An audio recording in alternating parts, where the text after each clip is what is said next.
सोने और चांदी लोगों की पहुंच से दूर होते जा रहे हैं। इतने दूर होते जा रहे हैं कि हर दिन दोनों के रेट्स बढ़ते जा रहे हैं। हैरानी तो तब ज़्यादा हुई जब चांदी की कीमत ने सोने की कीमत को पीछे छोड़ दिया। चांदी की कीमत 2% बढ़ गई है। अब निवेश करने वाले काफ़ी ज़्यादा खुश हैं, लेकिन निवेश से पहले आपको कुछ ज़रूरी सावधानी बरतनी है। वो क्या है, इस वीडियो में हम आपको बताएंगे। नमस्कार, आप देख रहे हैं न्यूज़ 18 का डिजिटल प्लेटफॉर्म और मैं हूं आपके साथ श्रुति श्रीवास्तव। चांदी का भविष्य मजबूत है, लेकिन मौजूदा कीमतों पर जल्दबाजी में निवेश करना समझदारी नहीं। सही रणनीति यही है कि सोच समझकर धीरे धीरे निवेश किया जाए। सिल्वर यानी चांदी की कीमत 8 जनवरी 2024 को अपने ऑल टाइम हाई 2,59,692 प्रति किलो से करीब 6.3% गिरकर अब 2,43,324 प्रति किलो रह गई है। यह गिरावट साल की शुरुआत में हुई तेज खरीदारी के बाद आई। इसके बावजूद पिछले एक साल में चांदी ने लगभग 2% का शानदार रिटर्न दिया है। जब किसी एसेट की कीमत बहुत तेजी से बढ़ती है तो लोगों में छूट ना जाए FOMO का डर पैदा होता है और नए निवेशक जुड़ने लगते हैं। लोगों को लगता है कि अगर चांदी इतनी ऊपर जा चुकी है तो शायद आगे भी बढ़ेगी, लेकिन मौजूदा स्तर पर सिल्वर ETF में निवेश करने से पहले सोच समझकर फैसला लेना जरूरी है। अब सवाल ये कि चांदी की कीमत क्यों बढ़ रही है?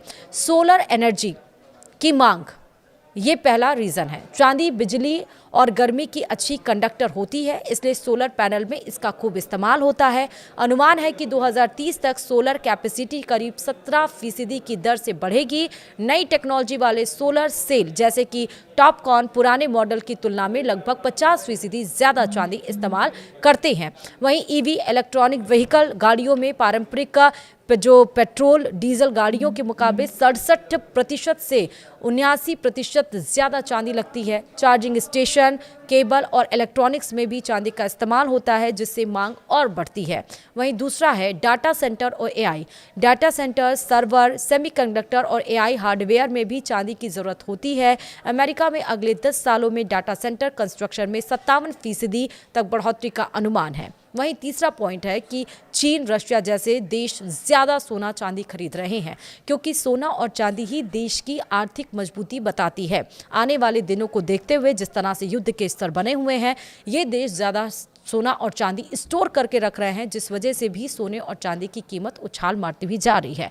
और चौथा रीज़न है कि लगातार टैरिफ जो इम्पोज किया गया है ट्रंप के कारण, जिस वजह से भी चांदी की कीमत बढ़ रही है।